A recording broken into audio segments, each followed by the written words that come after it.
এক হাদিসে 3 ব্যক্তির কথা একসঙ্গে বলা হয়েছে যাদের সালাত আল্লাহ সুবহানাহু ওয়া তাআলা কি করেন না, কবুল বা গ্রহণ করেন না। নবী আলাইহিস সালাম বলেছেন, সালাসাতুন লা তারতাফিউ সালাতুহুম ফাওকা রুউসিহিম শিবরা। 3 ব্যক্তি আছে যারা নামাজ পড়লে তাদের নামাজটা মাথার 1 বিঘত উপরে উঠে না, আল্লাহর আরশ পর্যন্ত যাওয়া তো পরের কথা, অর্থাৎ তাদের এই সালাত আল্লাহর কাছে কবুল হয় না। 1 নম্বর হলেন ওই ব্যক্তি যে ব্যক্তি কোনো এলাকার মানুষের মসজিদের ইমাম অথচ মুসল্লিরা তার উপরে অসন্তুষ্ট।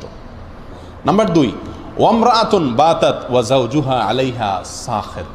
ওই মহিলা যিনি সারাটি রাত কাটিয়ে দিলেন অথচ সারা রাত তার স্বামী তার উপরে অসন্তুষ্ট। 3 নম্বর, আব্দুন আবেক, ওই গোলাম বা কৃতদাস যে মালিক থেকে পালিয়ে গেছে। কোন কোন বর্ণনা আসছে ওই 2 ভাই, যেই 2 ভাই নিজেদের মধ্যে মারামারি বা কাটাকাটিতে লিপ্ত।